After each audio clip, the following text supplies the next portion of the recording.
नमस्कार, आप देख रहे हैं एमपी न्यूज़। मैं हूं पूजा रघुवीर आपके साथ। न्यूज़ रूम में बात करेंगे एमपी की कुछ बड़ी महत्वपूर्ण खबरों पर। बात करेंगे उज्जैन महाकालेश्वर की। तो महाशिवरात्रि पर भगवान महाकाल की नगरी उज्जैन ने कमाल कर दिया। 10 मिनट में 11.7 लाख दिए जलाकर Guinness book of world record अपने नाम कर लिया है। वहीं इससे पहले दिवाली पर अयोध्या में 9 लाख दिए जलाकर ये रिकॉर्ड बनाया गया था। उज्जैन ने अयोध्या का रिकॉर्ड भी अब तोड़ दिया है। कुछ समय के लिए पूरा शहर दियों की रोशनी से यहाँ जगमग हो गया था, जैसे लाखों बल्ब एक साथ जला दिए हो। वहीं Guinness book of world record की 5 सदस्यीय टीम ने जैसे रिकॉर्ड की घोषणा की, पूरे शहर में आतिशबाजियां होने लगी, आसमान में पटाखे फूटने लगे। वहीं शिव ज्योति अपर्णम महोत्सव में उज्जैन नगरी फाल्गुन में दिवाली सी जगमग हुई। वहीं मुख्यमंत्री शिवराज सिंह चौहान ने पत्नी साधना सिंह के साथ 11 दीपक जलाकर इसका शुभारंभ किया। इसके बाद सायरन बजते ही 14,000 स्वयंसेवक दियों को जलाने में जुट गए। इसके अलावा लोगों ने अपने घर और अपने प्रतिष्ठानों पर भी दिवाली की तरह दीपक जलाए। दावा है कि उज्जैन शहर में 21 लाख दिए जलाए गए हैं और इसकी जो निगरानी है वो ड्रोन के जरिए रखी गई थी। बढ़ते हैं अगली खबर पर। उज्जैन दुष्कर्म केस में फरार भैरवगढ़ थाने के निलंबित एसआई विकास देवड़ा अब इनामी आरोपी हो गया है। 10 दिन में उसके नहीं आने पर एसपी सत्येंद्र कुमार शुक्ल ने देवड़ा पर 5,000 रुपये इनाम घोषित कर दिया है। पुलिस लाइन निवासी भैरवगढ़ थाना में पदस्थ एसआई विकास देवड़ा के खिलाफ 20 फरवरी को एक महिला ने चिमनगंज थाने में दुष्कर्म और मारपीट का केस दर्ज कराया था। प्रकरण कायम होने पर एसपी शुक्ल ने देवड़ा को निलंबित विभागीय जांच शुरू कर दी थी। निलंबित कर वहीं पुलिस ने उसे पकड़ने के लिए लाइन स्थित निवास और रतलाम के घर पर भी छापा मारा। बावजूद देवड़ा का कोई सुराग वहां नहीं मिल सका। देवड़ा को गिरफ्त में नहीं आता देख एसपी शुक्ल ने उस पर 5,000 रुपये का इनाम भी घोषित किया। लेकिन फरारी के दौरान देवड़ा ने अग्रिम जमानत के लिए सेशन कोर्ट में आवेदन दिया था। वहीं महिला ने एसआई देवड़ा पर गंभीर आरोप लगाए थे। 20 फरवरी को महिला पति के साथ थाने पहुंच गई। आरोप लगाया कि देवड़ा ने जाल में फंसाकर उसके साथ वो रेप करता रहा, साथ ही सोने के जेवर छीनकर मारपीट करने के बाद वो महिला की संपत्ति भी हड़पना चाहता था। ऐसे में सत्येंद्र शुक्ल ने कहा कि फरार एसआई विकास देवड़ा पर 5,000 का इनाम घोषित कर उसे जल्द से जल्द पकड़ने के आदेश एसपी ने दिए हैं। वहीं ये देखने वाली बात है कि किस तरह से रक्षक जो है वो भक्षक बनकर इस तरह की वारदातों को अंजाम दे रहे हैं। बढ़ते हैं अगली खबर पर। वरिष्ठ पत्रकार और फिल्म समीक्षक जयप्रकाश चौकसे नहीं रहे। वे कैंसर से पीड़ित हैं। उन्होंने बुधवार 83 साल की उम्र में इंदौर में अंतिम सांस ली। उन्हें सिनेमा जगत का एनसाइक्लोपीडिया माना जाता था। बीते 26 सालों से वे दैनिक भास्कर में पर्दे के पीछे कॉलम लिख रहे थे।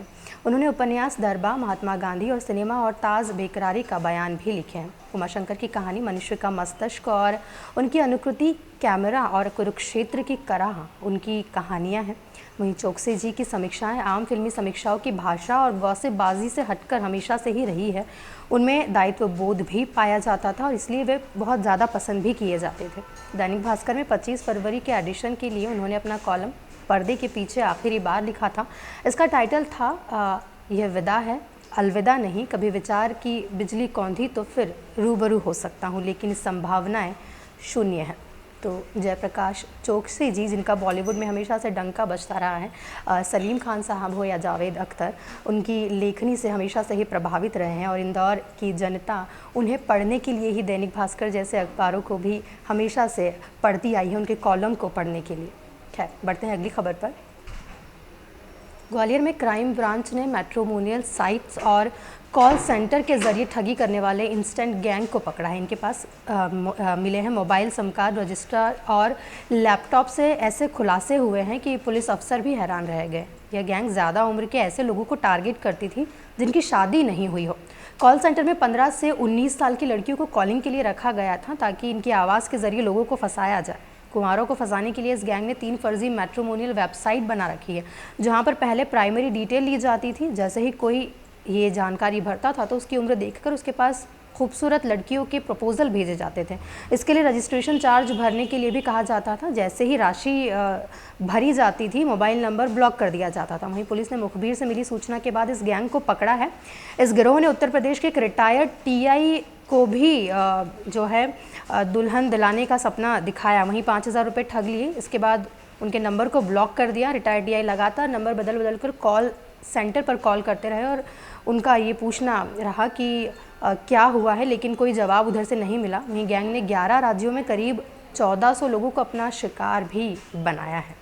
तो इस तरह से इस जो गैंग है ये बड़ी उम्र के लोगों को फंसाकर उनसे पैसे ऐंठता था। चौंकाने वाली बात तो ये है कि एक पुलिस अधीक्षक टीआई भी इनके चक्करों में फंसकर इन्हें पैसे देकर इस गैंग का जो भी है, जिस तरह से इस गैंग ने लोगों को फंसाया है, तो ये बहुत ही बड़ी बात है कि जिस तरह से गैंग को फंसाकर पुलिस भी इस गैंग के चक्कर में फंस गई।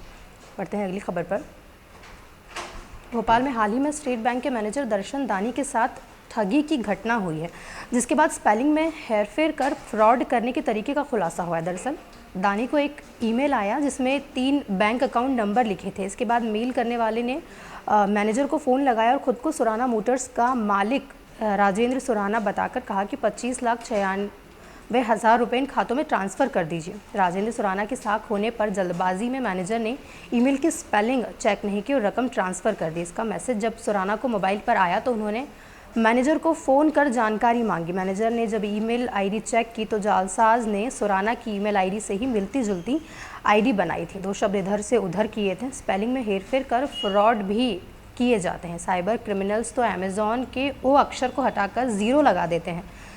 इसके नाम से फ़ेक वेबसाइट बना लेते हैं। नए कस्टमर्स जब इंटरनेट पर अमेज़ॉन तलाशते हैं तो उन्हें फ़ेक यानी 0 वाला साइट मिल जाता है। ऐसी फर्जी वेबसाइट पर ऑनलाइन भुगतान का भी ऑप्शन होता है। ऐसे में लोग ऑनलाइन पेमेंट कर देते हैं लेकिन उन तक उनका ख़रीदा हुआ सामान नहीं पहुंचता। अक्षरों में हेरफेर कर ब्यूटी प्रोडक्ट्स, कपड़े, खाने पीने का सामान तक बेचा जाता है। जैसे एडिडास को एबिबास कर दिया जाता है। वहीं पहली नज़र में नकली प्रोडक्ट्स की पहचान करना बहुत मुश्किल होता है। ऐसे में असली नकली की पहचान करनी बहुत ज़रूरी हो गई है। इस तरह से फ्रॉड कर लोगों को उकसाया जाता है, उन्हें जो है नकली सामान ख़रीदने पर मजबूर तो किया जाता ही है, साथ में उनके पैसे भी चले जाते हैं और सामान भी उन्हें नहीं मिल पाता है। बढ़ते हैं अगली खबर पर। सीहोर में रुद्राक्ष महोत्सव स्थगित होने का मामला अब तूल पकड़ता जा रहा है। पुलिस प्रशासन की किरकिरी होने के बाद मंगलवार को मामले में सरकार की एंट्री हुई। गृहमंत्री नरोत्तम मिश्रा के बयान के बाद विपक्ष भी अब सामने आ गया है। गृहमंत्री ने व्यवस्थाओं को लेकर कथावाचक पंडित प्रदीप मिश्रा से बात की है। वहीं भाजपा के राष्ट्रीय महासचिव कैलाश विजयवर्गीय ने इस मामले में ट्वीट कर प्रशासन को जिम्मेदार ठहराया है। उनका कहना है कि यह सरकार की छवि खराब करने की साजिश है।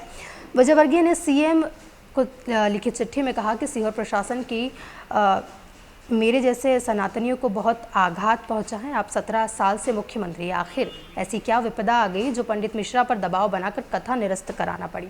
कैलाश विजयवर्गीय ने कहा कि भोपाल में इज्तिमा का आयोजन होता है, लाखों लोग शामिल होते हैं, कई मंत्रियों को जाम में फंसना पड़ता है, लेकिन कभी सुनाई नहीं दिया कि इज्तिमा को रोक दिया गया। क्या सीहोर का प्रशासन इतना नकारा था कि इस आयोजन की जानकारी होने के बाद भी व्यवस्थाएं नहीं जुटाई जा सकी? क्या जिम्मेदार प्रशासन इतना अदूरदर्शी था कि वो भांप नहीं सका कि 11 लाख रुद्राक्ष का अनुष्ठान है तो श्रद्धालुओं की आवाजाही भी रहेगी? क्या सीहोर के प्रशासनिक अमले की इतनी हिम्मत है कि वो इतना बड़ा निर्णय कर ले?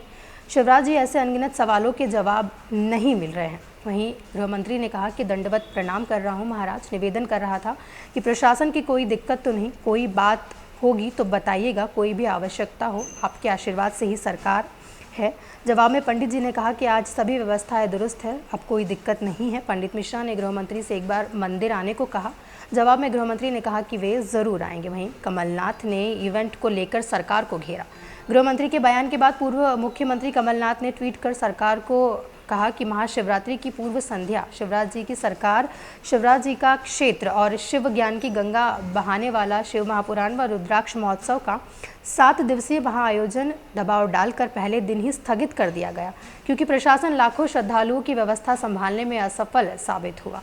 एक कथावाचक की आंखों में आंसू भरकर व्यासपीठ से इस सच्चाई को श्रद्धालुओं को बताना पड़े तो इससे शर्मनाक प्रदेश के लिए कुछ और नहीं हो सकता। जो खुद को धर्म प्रेमी बताते हैं, ये है उनकी सरकार की हकीकत। बड़ी संख्या में श्रद्धालु नाराज़ हैं। वहीं प्रदेश के इतिहास में ऐसा कभी नहीं हुआ। तो अब ये जो मामला है ये राजनीतिक तूल लगातार पकड़ता जा रहा है। अब देखने वाली बात होगी कि ये मामला कब शांत होता है। फिलहाल खबरों में इतना ही। बाकी खबरों के लिए आप बने रहें एमपी न्यूज़ के साथ। नमस्कार। एमपी की नब्ज, एमपी का हाल, मध्य प्रदेश की हर खबर एमपी न्यूज़ टीवी के साथ। लगातार खबरों के लिए सब्सक्राइब करें हमारा YouTube channel MP news TV. Latest updates के लिए बेल आइकन दबाना जरा भी न भूलें।